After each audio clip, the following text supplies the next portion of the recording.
Com meu rosto ao chão. É o tema da palavra nesta manhã. Honra ao Senhor com os teus bens. Aleluia. O texto básico, fica em pé, por favor.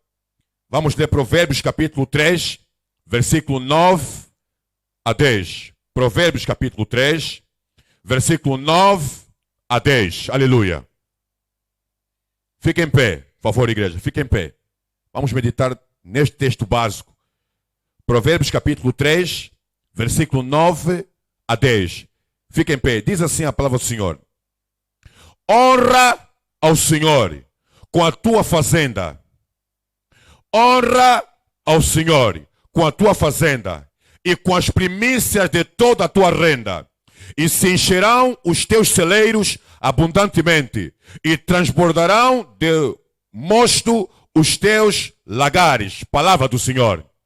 Poder sentar, igreja. Obrigado.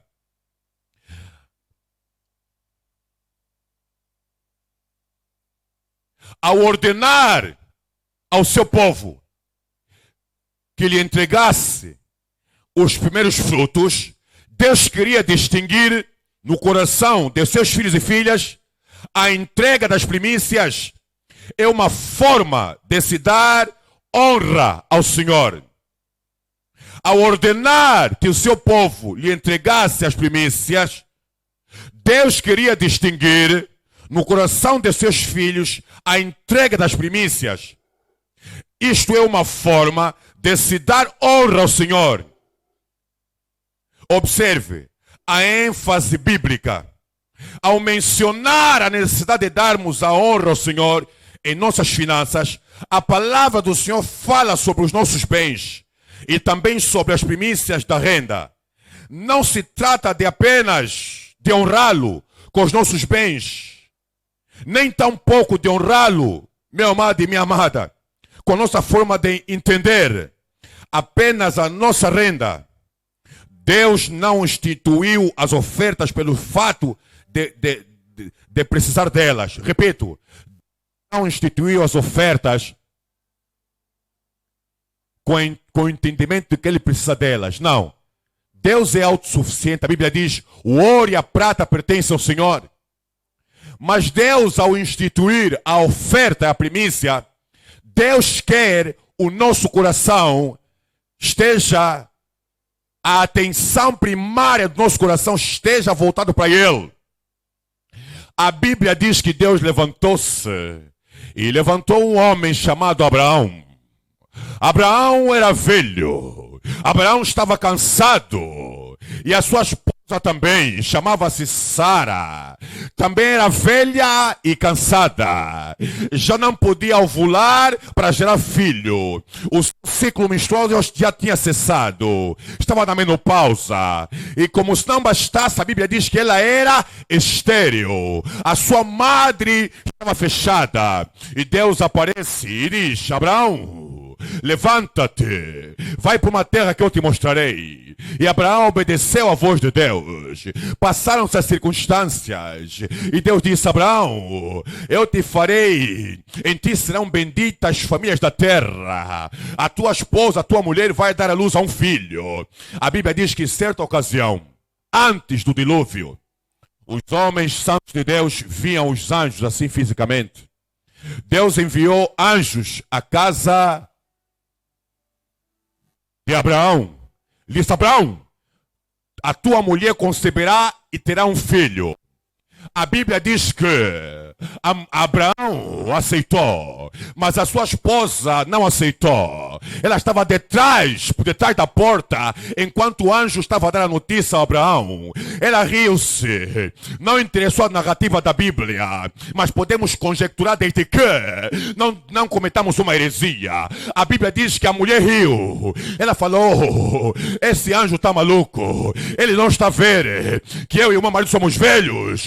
Ele não está a ver que eu não posso mais ovular para gerar filhos. Ele não está a ver que eu estou na menopausa. Ele não está a ver que as circunstâncias nessa promessa que ele está nos transmitindo estão no campo do impossível. Humanamente falando, não há possibilidade de haver.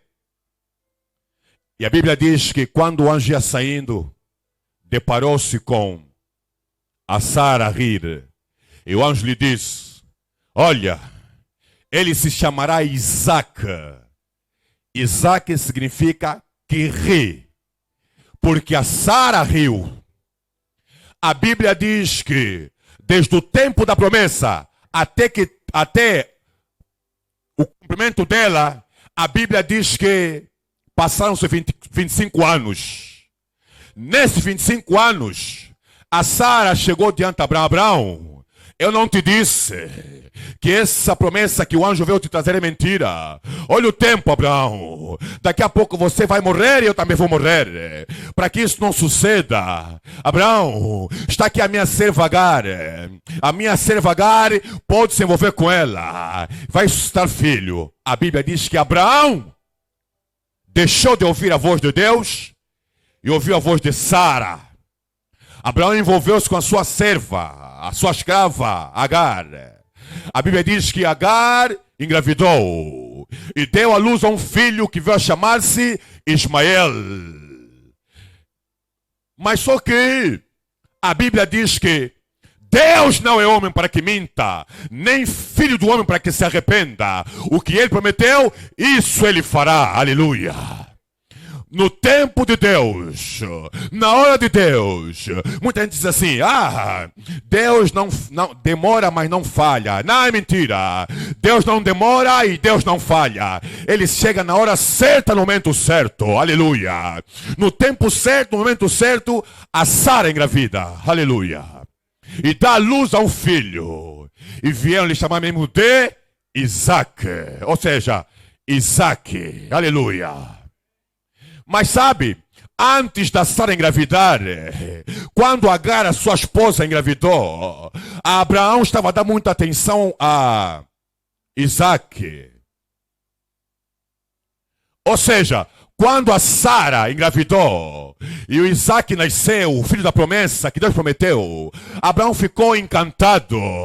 Abraão ficou muito encantado. Deixa eu fazer você entender essa história. Deixa eu você entender essa história. Quando Agar, a escrava de Sara, deu à luz um filho que veio chamar-se Ismael, a Bíblia diz que Abraão se alegrou. Mas um pouco de tempo a Sara ficou chateada, ficou com ciúmes, porque ele viu que o Abraão não estava dando aquela atenção como tal. Então a Sara disse a Abraão: despede essa mulher, eu não quero mais lhe ver aqui, nem ela, nem o filho dele. Então Abraão ouviu a voz de Sara, despediu Agar e o seu filho Ismael. Não demorou muito, a Sara concebe, dá luz ao Ismael, ou seja, dá luz ao Isaac. E mesmo assim depois, Abraão desviou a atenção que dava no Ismael, na Agar, passou a dar a quem? Ao Isaac. Como quem diz, Deus cumpriu a sua palavra. Realmente eu serei o pai das nações, o pai da nação de Israel, o pai da fé. Então a Bíblia diz que Deus apareceu a Abraão. Ele disse: Abraão, oferece-me o teu filho em sacrifício. Coisa difícil, não é verdade, irmãos? Então, pensa você comigo. Então você espera 25 anos numa promessa, e a promessa acontece, se materializa. De repente Deus vem e te pede essa promessa que você esperou 25 anos. Ninguém aceitaria isso. Não é verdade, igreja? A Bíblia diz que Abraão disse na Sara: Sara, eu vou sair. Prepara-me, eu vou ao monte sacrificar. Abraão não disse nada na Sara. Imagine você comigo, se Abraão dissesse assim: Sara, o Deus mandou para a gente matar Ismael, mandou matar o Isaac. Eu acho que Abraão podia ter problema no seu lar. Mas Abraão, de forma inteligente, ele avisou a mulher: minha esposa, eu vou ao monte sacrificar. Por favor, prepara-me a lenha. Prepara-me, por favor. Mas o Isaac vai me acompanhar. O Isaac vai me acompanhar. A Bíblia diz que Abraão caminharam durante 3 dias e 3 noites no Monte Moriá. Imagine você comigo. Chegou uma certa distância. Quando chegaram no Monte Moriá, Abraão disse aos seus servos: ficai aqui. Somente eu e o meu filho Isaque vamos subir para sacrificar no monte. Então foram subindo ao monte. Foram subindo. E chegaram no monte. Pós no monte. De repente, prepararam o altar. Prepararam a lenha. Prepararam o isqueiro, prepararam o combustível para poder acender o sacrifício. De repente, Isaque volta-se para o seu pai Abraão. Ele diz: ô pai, está aqui a lenha, está aqui o combustível para acender a lenha, está aqui o foice, Abraão, papá. Cadê o sacrifício? Onde está o animal que vamos sacrificar aqui? Pensa, imagine cá comigo você a dor que Abraão sentiu no seu coração. Eu tenho cá comigo, meu amado e minha amada. Os céus pararam. Anjos, arcanjos, serafins, querubins pararam. O inferno parou. Todo mundo espiritual parou. E ficaram atentos, houve um silêncio. Quando Isaque perguntou no seu pai: papá, onde está o sacrifício, papá? Imagina a dor, o tormento que esse pai sentiu no seu coração. Vou responder o quê? Vou falar o quê? Mas de repente, Abraão diz consigo: Deus proverá. Deus proverá. E de repente, Abraão pegou no seu filho, lhe amarrou as mãos atrás, deitou-lhe por cima do sacrifício. Abraão pegou na faca, bem afiada. Quando ele levanta as mãos para desferir um golpe mortal no seu filho, o anjo bradou: Abraão, Abraão, Abraão. Ele largou a faca, assustado, olhando. Abraão, agora sei que você é meu servo. Olha atrás. Ele olhou atrás e viu um cordeiro preso entre os arbustos. E então Abraão levantou-se, desatou seu filho, foi, pegou o cordeiro, colocou sobre o altar e sacrificou ao Senhor. Por isso é que Abraão é o pai da fé e o pai da nação de Israel. O maior referencial de fé no mundo cristão, no mundo bíblico, no cristianismo, é Abraão. A Bíblia diz que ele creu contra a esperança. Não havia esperança para ele crer, porque tudo na vida de Abraão estava no campo do impossível. Pense cá comigo, meu amado e minha amada. Olha o erro que Abraão cometeu. E hoje, quem é o Isaque? Isaque são os israelitas. Quem é o Ismael? Ismael é o povo árabe. E olha comigo, meu amado e minha amada. Abraão, ao errar, o erro que ele cometeu por deixar de ouvir a voz de Deus e ouvir a voz da sua mulher Sara, ele já morreu, já passou. Mas o erro que ele cometeu até hoje, até nos dias de hoje, se reflete. Olha a guerra de dois filhos do mesmo pai, lutando para adquirir, herdar a terra prometida. Mas ouve, Deus muitas vezes, mesmo a gente errando, Ele pega nesse erro e transforma em bênção. Olha aqui, recuando um pouco atrás, quando a Sara pediu para Abraão despedir a Agar, a sua escrava, com seu filho Ismael no colo, aonde ela foi caminhando, a Bíblia diz que a água acabou. O menino começou a chorar com sede. Estava com fome. A Bíblia diz que a Agar diz consigo mesmo: eu não vou ver minha filha morrer nos meus braços. Não aceito isso. Diz que onde ela colocou o filho, há um tiro de pedra. Ou seja, você pega uma pedra e arremessa. A distância onde cair a pedra é essa distância que estava Agar do seu filho. Ela diz consigo mesmo: eu vou ver, não vou ver. Eu não quero ver minha filha morrer. E de repente, Agar começou a chorar amargamente, vendo seu filho morrer aos pedaços, aos bocados. Agar ficou triste, amargurada. De repente, aleluia, desce um anjo do céu, com a espada desembainhada, inflamada com fogo e enxofre, toca na terra. De repente dá uma explosão. Puf, brotou água. Agar levantou-se, Ela foi a correr, pegou na água, deu de beber assim, e assim também como ao seu filho Ismael. De repente o anjo lhe falou: olha meu filho, olha minha filha, o teu filho Ismael também será poderoso, aleluia. Quem são os árabes? Olha o Emirate Árabes, olha o Dubai, meu amado, um dos maiores destinos turísticos do mundo. Quem não quer visitar Dubai? Quem não quer passar férias em Dubai? Me explica, você que está vendo essa live, meu amado, minha amada, partilhe esta live para que mais pessoas sejam abençoadas. O problema é que muitas vezes nós pensamos, quem tem o relógio do mundo é a potência do mundo, é a economia, é os magnatas, os ricos, é os intelectuais, é os PhDs, os HDs, é o cientista falando ABCD. Não! Quem tem um domínio da história, da civilização, do universo todo, é Deus. A Bíblia diz em Salmos 43:13: ainda antes que houvesse dia, eu sou. Ninguém há que possa fazer escapar das minhas mãos. Operando eu, quem impedirá? Meu amado e minha amada, aqui nós vemos que Abraão honrou a quem? A Deus. Abraão entregou a Deus o seu tesouro. Tudo que ele tinha no seu coração era o filho que Deus lhe prometera. Meu amado e minha amada, Deus não instituiu as ofertas pelo fato de que precisa delas, mas para provar o nosso coração numa das áreas que demonstramos um grande apego. Com a lei das primícias não é diferente.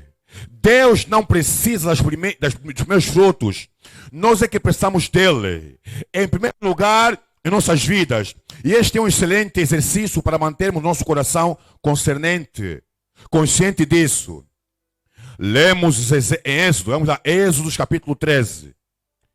Êxodo capítulo 13.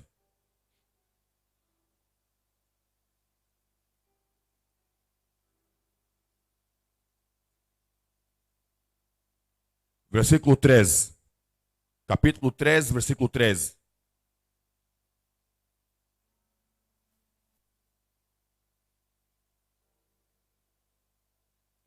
Porém, tudo o que abrir a madre da jumenta resgatará com o cordeiro. E se o não resgatar, cortar-lhe-á a cabeça. Mas todo primogênito do homem entre teus filhos resgatarás. O que isso significa dizer? Se a jumenta não fosse resgatada ao seu pescoço, deveria ser quebrado. A Bíblia está repleta de histórias de pessoas que mantiveram Deus em primeiro lugar em suas vidas, a despeito do preço de ser pago. Abraão se depois a sacrificar o seu próprio filho, mas não se atreveu a deixar de dar a Deus o primeiro lugar.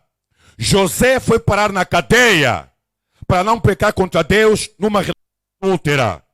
Sadraque, Mesaque e Abednego foram lançados numa fornalha porque recusaram a dar a uma estátua ao lugar que pertence só a Deus. Daniel foi lançado numa cova de leões pela decisão de manter a Deus em primeiro lugar. Os apóstolos foram presos e açoitados porque importava antes obedecer a Deus do que aos homens. Estes são exemplos positivos de que nos inspiram a seguir as mesmas pegadas dos que agiram de modo correto, mas também há exemplos negativos de pessoas que não fizeram de Deus o primeiro lugar em suas vidas e lançaram-se num exemplo a não ser seguido. Além dessas figuras e exemplos, podemos ver nitidamente o que a Bíblia diz. Havia um episódio na Bíblia em que Deus levantou Moisés, Miriam, Arão.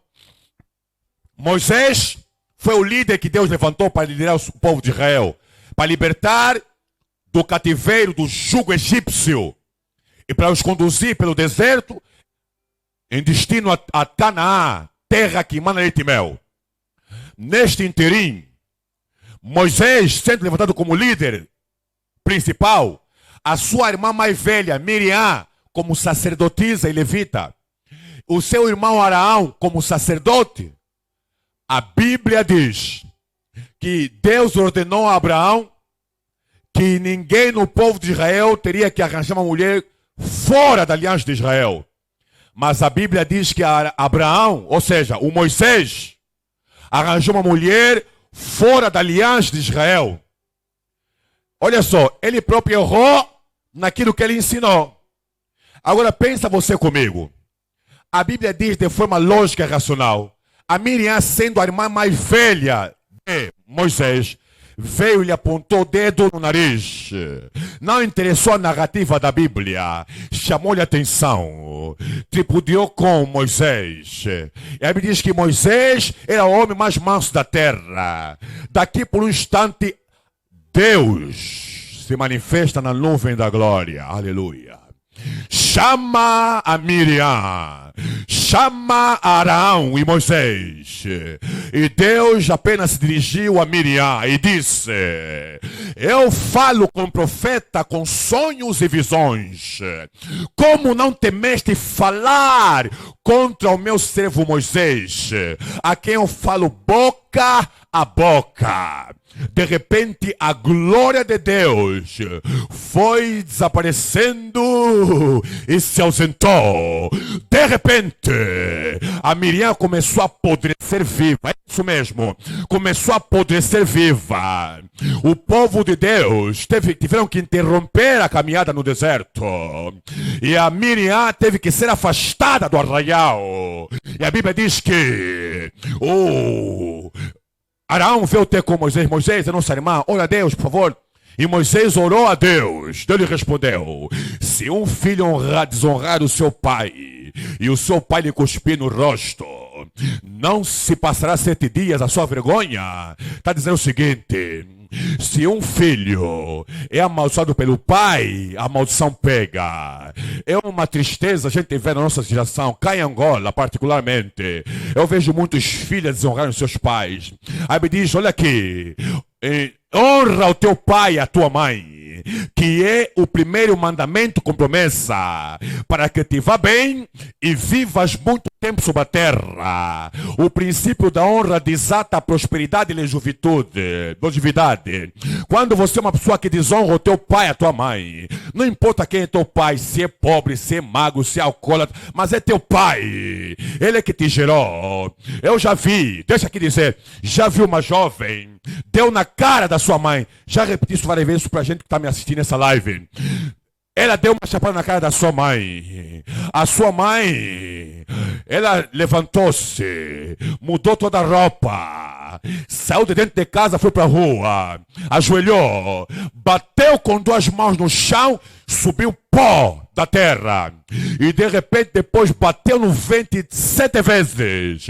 E disse: ai, só se eu não te guardei, só se eu não te cuidei, não te gerei. Mas se você saiu aqui no meu ventre, nunca nenhum homem vai te situar. Maldição de pai ou de mãe pega. Há muitos jovens que estão a se dar mal na vida, têm a vida travada. Deixa eu abrir com um parente. Não importa se você está na igreja, não importa se você é cristão, se você não honra o teu pai, tua mãe, você está fadado até a tua vida travada. O meu pai, eu falei se me derrar, deu CX na minha mãe e abandonou a minha mãe. A minha mãe vendeu água, vendeu bolinho, lavava roupa na casa das vizinhas para nos sustentar. Mas ele arranjou uma outra mulher, casou-se com essa mulher. Hein, meu amado e minha amada? Eu vi o sofrimento que a minha mãe passou para nos criar. 7 filhos. Já meu pai encontrou com uma filha que é minha irmã mais velha. Depois, como a minha mãe fez mais 7 filhos. Criou-nos dentro de um quarto e sala. Meu amado e minha amada, o meu irmão mais velho, o meu pai quando estava em vida, ele já faleceu há muitos anos atrás. O meu pai, quando passasse, o meu irmão mais velho cuspia ali na cara assim, tchum. Porque o meu irmão mais velho já entendia muito bem. E aconteceu que quando ele morre, ele dá uma recaída, cai na rua e morre. O meu irmão mais velho não quer saber dele. Eu fui ter com o meu irmão mais velho, agarrei na camisa Eu lhe estremeci o meu irmão. Eu disse, você vai ter que brigar comigo. Ele é nosso pai. Ele não nos criou, não nos alimentou, mas ele nos pôs no mundo. A Bíblia diz, honra o teu pai e a tua mãe. Vamos enterrá-lo. Vamos enterrá-lo. Vamos enterrá-lo. Se ele não fez, se ele não nos criou, não nos sustentou, o pecado é dele. A culpa é dele. Não vamos não levar o pecado nem a culpa dele. E fomos enterrarmos o nosso pai. Hoje eu estou aqui no altar do Senhor a ministrar a palavra de Deus para você. Tenho autoridade para poder ministrar o altar. Olha, deixa eu abrir com parênteses e se me derrar. O pai da minha esposa também fez a mesma coisa. Abandonou a minha esposa e nunca deu nada na minha esposa. Estão entendendo, irmãos? Quando ele descobriu que a esposa está formada, está a trabalhar, tentou se achegar. Mas ouvi a minha esposa recuar. Quando eu notei isso, eu fui cantando no ouvido da minha esposa. Minha filha, honra o teu pai. Honra o teu pai. Honra o teu pai. Ele está na terceira idade. Honra o teu pai. Lhe assistam aquilo que você puder. Ela ouviu. Ela ouviu. Ela ouviu. Eu disse, filha, cumpra princípios. Cumpra princípio, minha filha. Ela está a cumprir esse princípio. Posso ouvir amém? Você tem aqui alguém. Porque, irmãos, isso é um princípio.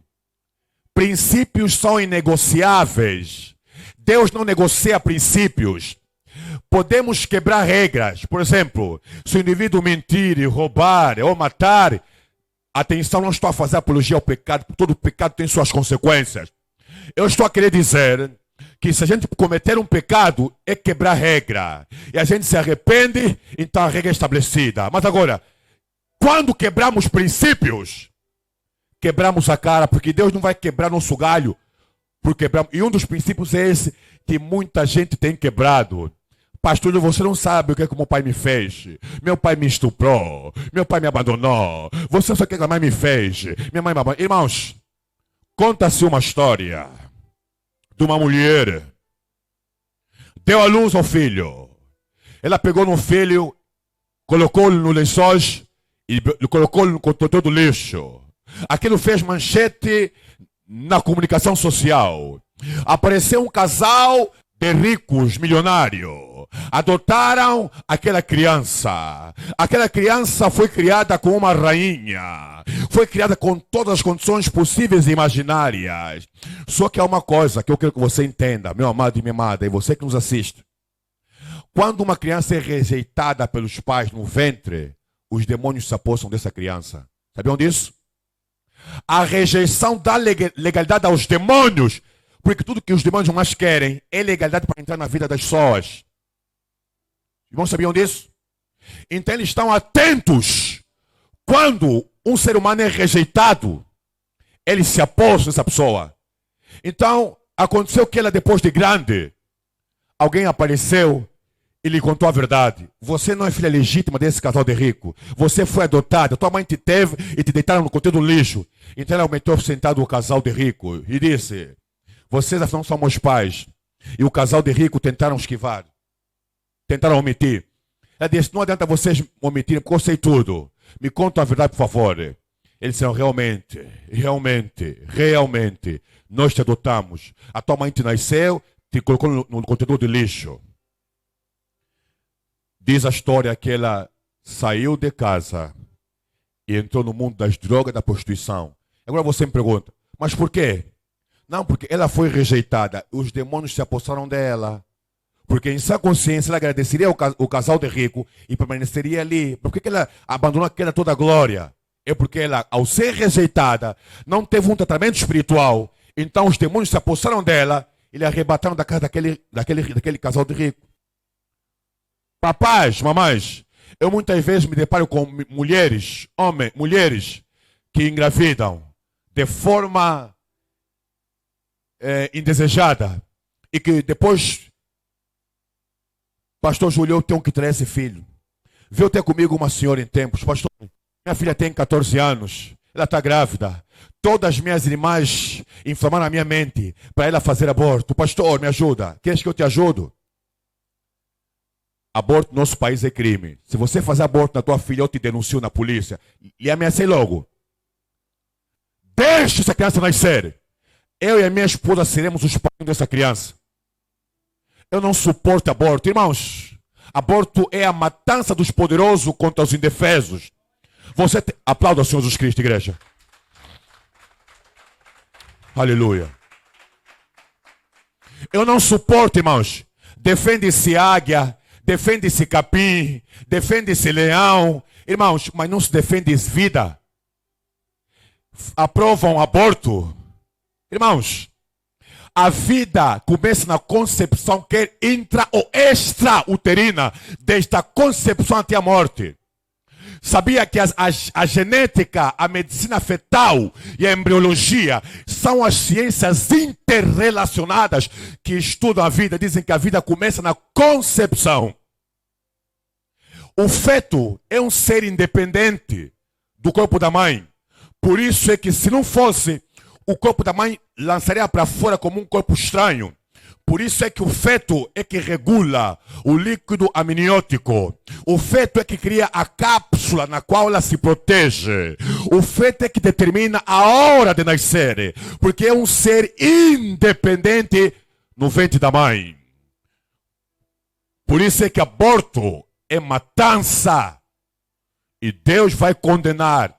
Vocês têm que ver aquele filme, O Grito dos Inocentes. É um filme americano feito pela Hollywood.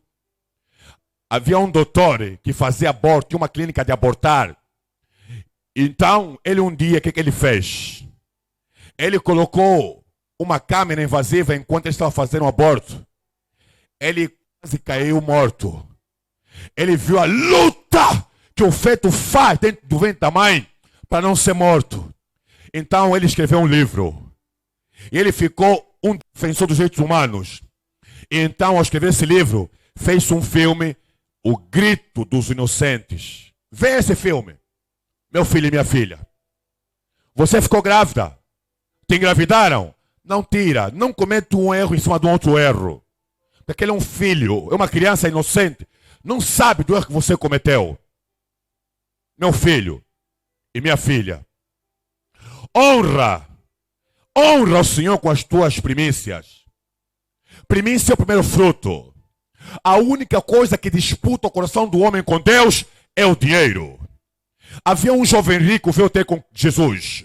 Mestre, o que eu devo fazer para herdar a vida eterna? Jesus lhe disse, honra o teu pai e a tua mãe. Não matarás, não roubarás, não dirás falso testemunho. Ele disse, Senhor, eu já guardo isso desde a minha meninice, porque lá em Israel, o Pentateuco é usado no ensino primário. Ou seja, os 10 mandamentos é cantado pelas crianças no ensino primário.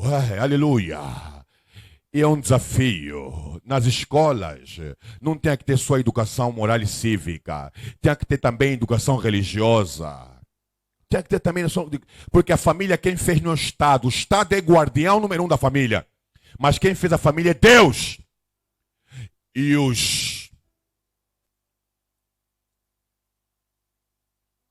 todo fabricante estabelece uma norma naquilo que cria. Deus, ao criar a família, estabeleceu regras. Ao criar o casamento, estabeleceu regras. Só que o homem, no seu orgulho e soberba, ele bate no peito e diz que não, posso viver sem Deus. Posso ser feliz sem Deus. Mentira. Nós temos um vazio que só Deus pode preencher. Nem sexo, nem poder, nem dinheiro, nem fama, nem carro, nem mansão. Nada pode preencher, somente Deus. Nem religião, nem filosofias, nem ideais. Só Deus pode preencher. Quando este vazio é preenchido, o indivíduo até pode estar doente, até pode não ter dinheiro, até pode não estar bem, socialmente falando, mas ele sente uma paz, sente um equilíbrio psicoemocional, sente uma estabilidade. Por quê? Porque Deus é que nos completa. Deus fez-nos para Ele. E deixa eu dizer aqui também o seguinte, meu amado e minha amada, meu filho. Não importa se você vai na igreja. Igreja não salva ninguém. Papa, pastor, bispo, padre não salva ninguém. Igrejas, religiões são caminho feito por homens para chegarem a Deus, sem nunca o conseguirem. Porque o único caminho feito por Deus para o homem chegar a Jesus, a Deus é Jesus. João 14,6 ele disse: eu sou o caminho, a verdade e a vida. Ninguém vai ao Pai senão por mim. Há um só Deus, aplauda Jesus Cristo, aleluia. Há um só Deus e um só mediador entre Deus e os homens. Não há Santa Rita, não há Papa, não há São Francisco de Assis, não há Madre Teresa em Calcutá. Não há pastor, não há bispo, não há apóstolo. Ninguém pode salvar o homem senão Jesus.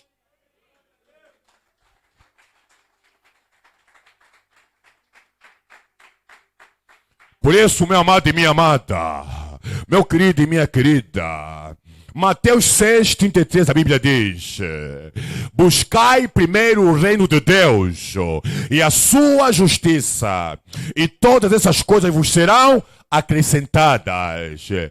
Quais dessas coisas serão acrescentadas? Texto sem contexto é pretexto para a heresia.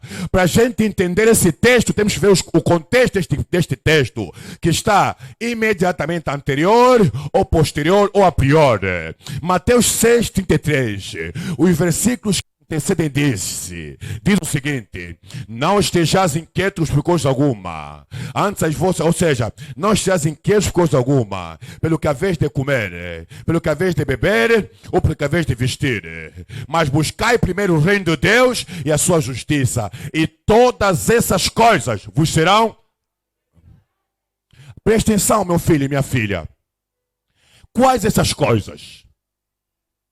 Não estejais inquietos, mundo psicológico, pelo que haveis de comer, mundo biológico, pelo que haveis de vestir, mundo sociológico, é a roupa que nos distingue. Se passar aqui um muçulmano com aquela roupa, o kippah, não, esse é muçulmano.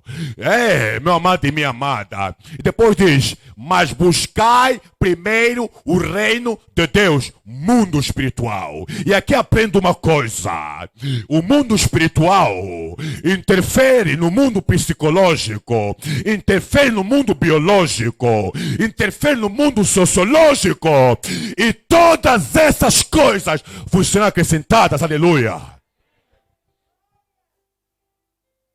Quando priorizamos Deus, quando colocamos Deus em primeiro lugar em nossas vidas, nos teus pensamentos, nas tuas emoções, nos teus sentimentos, nos teus planos, nos teus sonhos, nos teus projetos, no teu patrimônio, ouça!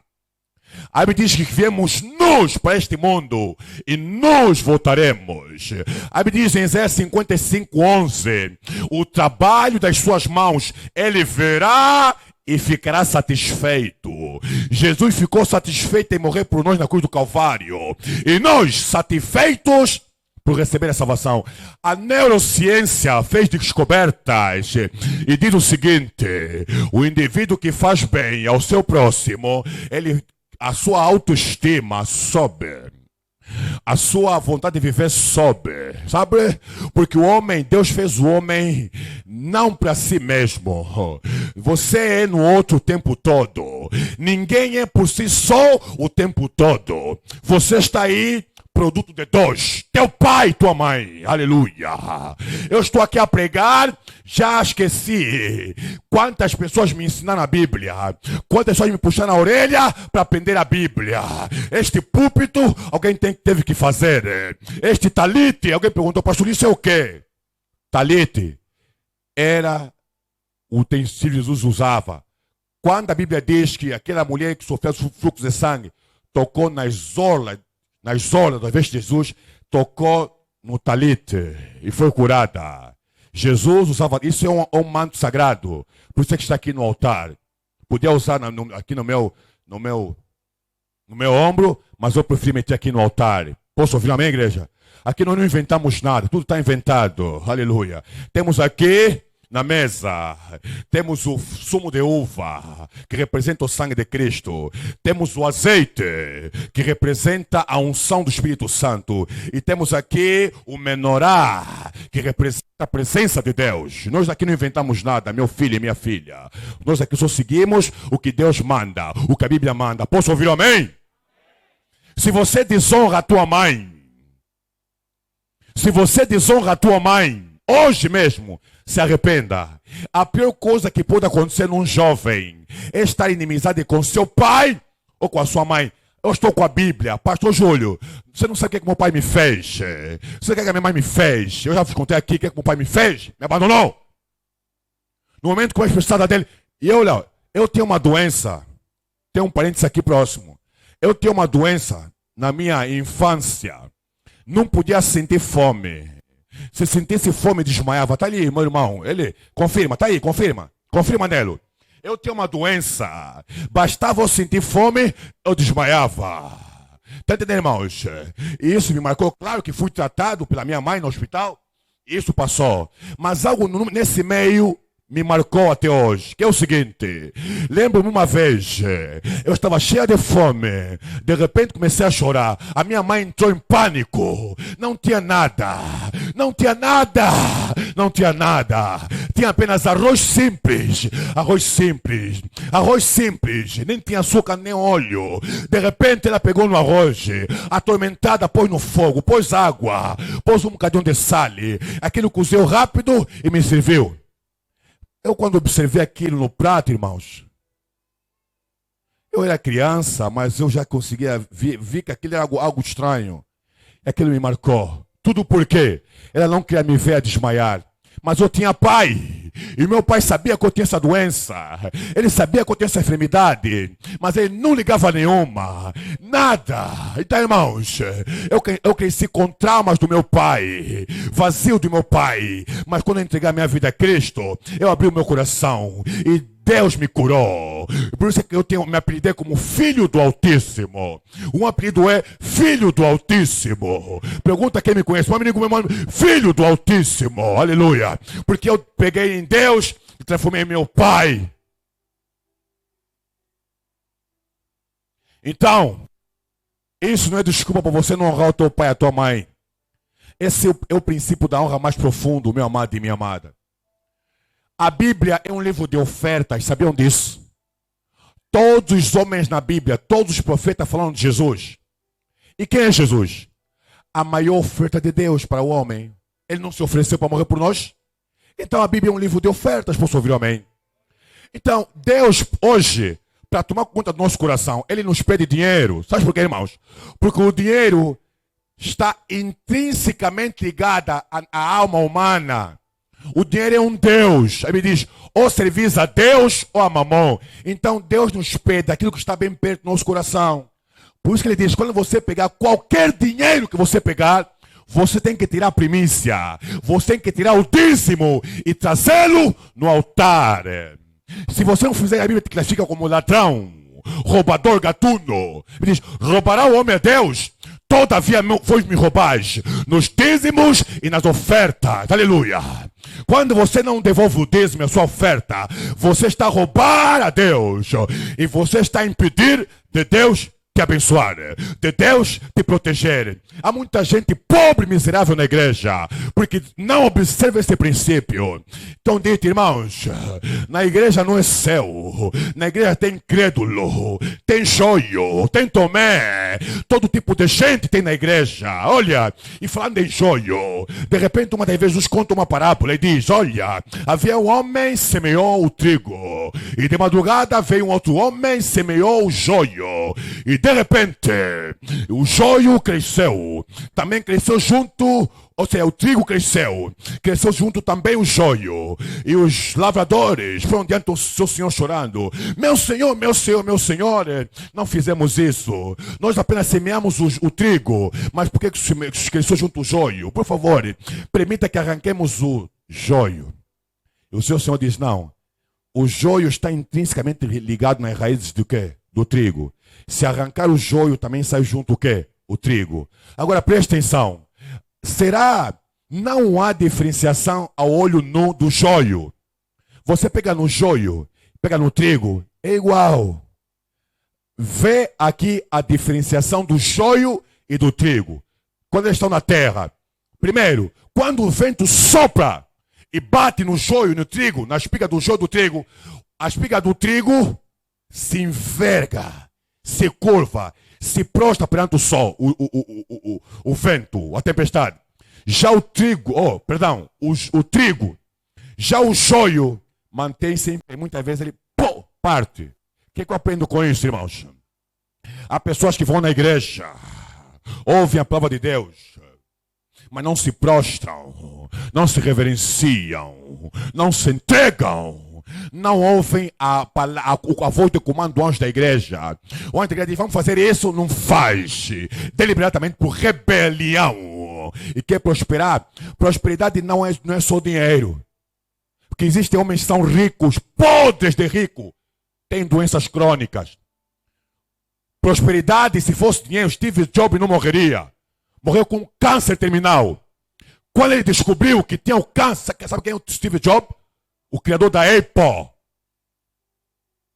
O império americano. Os iPhones são feitos lá. Computadores, iPads, softwares. É um império, a Apple. O Steve Jobs, quando se descobriu que tinha um câncer, foi fazendo quimioterapia. De repente a quimioterapia não estava a surtir efeito, estava a se ramificar. O câncer estava a se ramificar.